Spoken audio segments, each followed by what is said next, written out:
Tapos sa gulayan.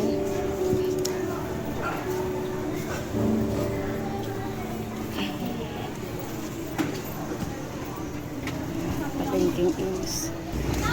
Uy, ang cute ng kalabasa. Magkano po dito sa kalabasa? 50 po ang kilo. Yung maliliit? Hindi mga items na kalabasa. Makatry nga nito. Ito masarap yan, malapit talaga. Ito. Kasi ano, pwede nang itanim ang buto. May garden ako eh. Sige nga po, magkano? Gata.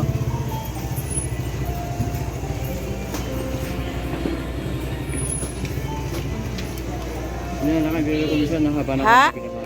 Ang liliit niya oh. Ang cute. Tapos yun pa, maliliit din. Pero mas gusto ko to kasi medyo may laman-laman. Yan. Ito, hindi manipis pa naman yun. Oh, manipis yan. Pero ito mas maganda.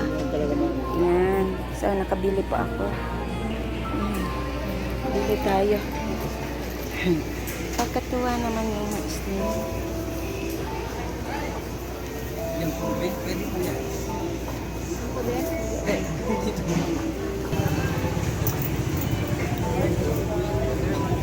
Magkano po dito sa Ampalaya? Ha? Naku, inubok. 20 daw yung ganito. Oh. 20 pesos. Diba? So, gala-gala tayo. Ang daming saging dito. Grabe. Talones, kita. Sarap na. Kasi ano, madating niya?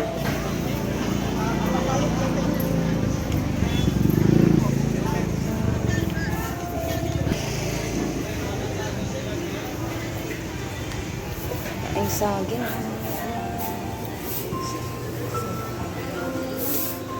Tayo dito. Sa loob. Sa ating saki. Ito yung seedless. Sarap niya. Dalang iwan. Paano yung bayabas?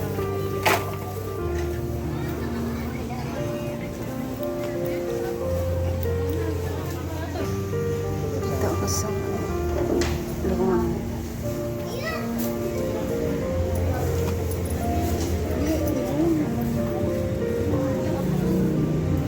Magkano po dito ang 100? Basta po.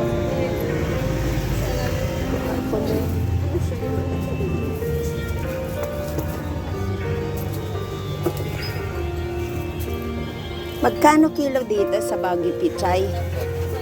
Ha? Saan si ano yung nagtitinda dyan? May lakad. Yung mga palaya. Pili tayo ng talong. Talong na very long. Hanap tayo ng kamote. Kamote na orange. Sarap. Panlaga. Iba. Kamote na. Ayan.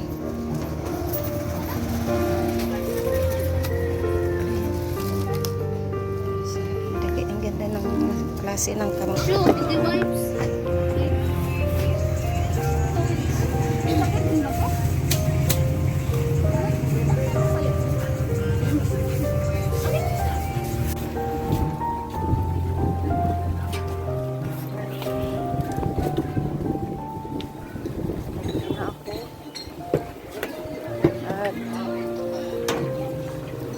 Nakabili na ang dapat bibilhin.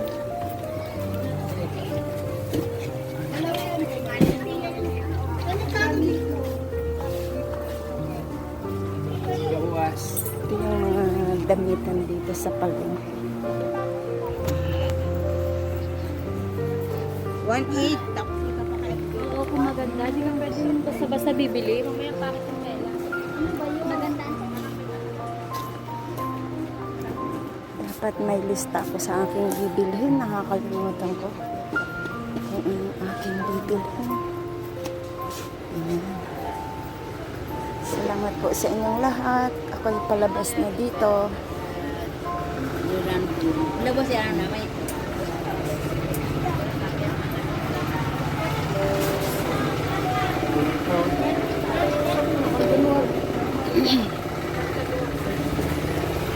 sabi ko kayo grounded lang. Christmas na.